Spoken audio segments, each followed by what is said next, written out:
Instead of the After the Show podcast, I should call this the After the Show Pump Me Up today. Pump me up, Murphy? Well, I mean, this is sort of like a positive. Earlier in the show, I was talking about Judith Krantz, the author. She passed away, 91 years old. And I didn't know you knew who she was. I barely did. Well, how many books have you read, Murphy? I haven't. That's why it took me a second. It's like Judith Krantz. Oh, I know who she is. At first, I'm thinking, is she the one that used to tell the future, like a psychic or somebody? I didn't know. She was That's on the Jean Dixon. Yeah, exactly, on the front of the Inquirer or something like that. So I don't know who y'all are talking about, but okay. You don't remember standing in the checkout line and seeing, the Inquirer, Jean Dixon predicts the end of the world? No, Can I tell you this? I never read the Inquirer headlines. I never cared. Well, every once in a while, a picture might grab me, but I was like, oh, Inquirer, fake. Well, and this isn't part of the pump me Sensational. up, but it brings up a question to me. How would your grandmother have felt about that psychic stuff? Was she very much against all that? Very much so. You believed in the Lord, and that was it. Right. Okay. I'm just curious and see. But it was funny. Those things, She had trouble with trick or treat. I mean, look out. Okay. Hey, this is Jody's stand-up routine. Right. Tell us another one. Well, the reason I brought up Judith Krantz, who actually was a romance novel writer, is the story that I read about her. Yeah, she passed away, but the story was very inspiring. And to me, for anybody that's either struggling with their career now, maybe just whether you're way deep in a career or you're just out of college, I thought it was pretty cool because she started her successful career as a romance novel writer after the age of 50. She was, she'd already, been in multiple jobs before then, but the big thing that made her known and made her the most money was something that happened after 50. And she actually had already been writing for Cosmo and a few magazines, but in school she was told, she actually, in one of her creative writing classes, that she wasn't creative. Mm-hmm. She actually had and she got a B in that, and she really had kind of given up on fiction altogether. She loved writing, but had given up on fiction. I don't think anybody should ever make that sort of blanket statement to someone else about who they are. Give guidance for if you're a teacher and you think someone's not creative, don't go, you're not creative. Just, guide them towards being creative if that's what they wish. Yeah. You should never make a blanket statement about someone to them about who they are.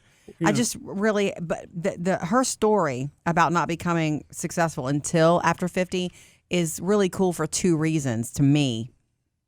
It's a good pick me up, inspiring for someone who's been struggling forever to make it in something, and you feel like once you pass a certain age, you're never going to make it. Well, that's not true. It's time to start writing romance novels. That's not true. But the other reason it's interesting too is something I'd love to talk about. To me, I think if you really dig deep, if we were to dig deep for a lot of people that we all admire, whether for you some sort of marketing guru, Murphy, or something like that, a certain amount of experience, it takes a certain amount of experience and life to get that good. You know what I mean? It doesn't surprise me that she was 50 or plus before she really got it, because experience is everything, Somebody who and watch it with when people make it big and early, they don't know who they are. Yeah, they have the biggest identity crises. It can be crises when people make it too young. Well, and there are two things that really jump out at me about this. One of them is most successful people have failed at a million things first, because that's part of the path. I mean, really, nothing. No great success. Yes. On occasion, a great stroke of luck can help get somebody, into early on, where they want to be. Absolutely. But, a lot of the times it's that planning, crossing that moment of opportunity where it opens up. You've been trying so hard for so long, and because you have not given up, you know what I mean? And the opportunity opens up. Anytime you look at somebody and you assume, oh, that was easy for them, that's nice, overnight, it's not that way. It's not that way for anyone. Yeah. Except Mark Zuckerberg. No, that's not true. Well, but it's something. Right place, right time. But he's also a super intelligent guy. Yeah. You know what I'm saying? He's also failed a good bit too. He had a vision for something and he stuck to it, and so that can happen. But it just made me remember there are a couple of famous people who were over the age of 50 that really hit it big, and some of these have stood the test of time. I always forget about.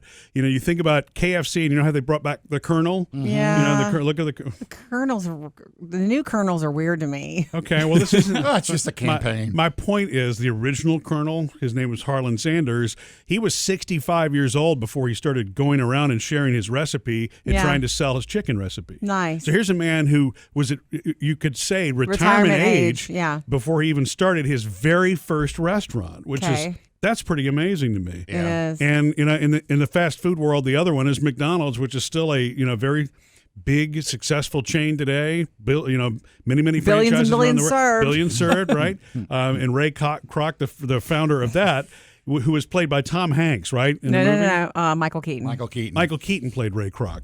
So, but he was also 53 years old before he gave up as a milkshake salesman, machine salesman, right, and went into business with the ironic. With the McDonald brothers. What do you mean that's ironic? The shake machine's always broken. That's because he quit selling them. Right. Right. Okay. But even more contemporary, Samuel L. Jackson. Before he hit it big time, he had struggled with drug addiction and a lot of other things. He was 46 when Pulp Fiction came out in the 90s. Really? I mean, that's when his career took off, right? That's so cool. Yeah. And Jody, what you were saying too, and I don't have examples of this, but a lot of very successful people, they always tell their story about how I was told in school. Right. You're not good enough to do this, or you can't do that, and they set out to do that, or they took it that way and then realized later on, wait, they can't tell me that. Right. Nobody gets to tell you who you are. Yeah. No one. You spend your life figuring that out and showing the world, but yeah, and I'm purely speculating here. Chad? But I can bet you that Judith had more experience in romance later in life than she did in her education process when they told her that she wasn't going to make it as a fiction writer. Totally. It's not even just about bringing that point up. It's not just about her writing skills, but her life experience that she was able to pour into romance stories. God, that's funny, Chad. I never thought of it that way. It would be a little creepy for a 21-year-old romance novelist. You know what I mean? Well, it wouldn't be writing with any realism. You know what I mean? Yeah. Not much realism. Yeah, it's a good point. Oh, unlike a romance novel, which is total realism. Wait. There are some. King of the rom-coms, Sam. You're the king of the rom-coms. Well, because they're true. Right. Those stories are written, and they touch you for some reason. Romance novels can be good love stories as long as they're not too cheesy with the heaving this and all that. But you know what I mean? What Chad's talking about for like stand-up comedy is true too, because stand-up comedy, the more experience you have, probably the better you're going to be as a stand-up comic. The more life experience you get. Right. It doesn't mean that you can't, start doing that when you're young, but people like Leslie Nielsen, he was an actor before, Airplane is what put him on the map. And then what was the Naked Gun? The Naked Gun series in the 80s? He was a serious actor before that. Yeah, what? He was serious? But he was never famous. He was 55 years old when he took that part, and the comedy became his thing. Rodney Dangerfield had played around with stand-up comedy, but never hit the scene until he was in his late 40s. Jerry Seinfeld's current act, which we saw him last year live, and we laughed so hard. I felt exhausted afterward. We laughed for an hour straight. At his live stand-up. A lot of it was about him being married and having kids. Yeah. His life experience he put through a comedy filter for all of us that we could all relate to. And he didn't get married till later in life anyway, right? He was single for a good while. Mm-hmm. So, yeah, I mean, there are a lot of those really cool stories. One of them I didn't know, but you'll think this is sweet, Jody, because it was one of your favorite TV shows of all time. Mm-hmm. Little House on the Prairie. Yes. It was a book series, right? Of course. It was written by Laura Ingalls Wilder. You know how old she was when she wrote that series? No. 65 years old. What? Yeah.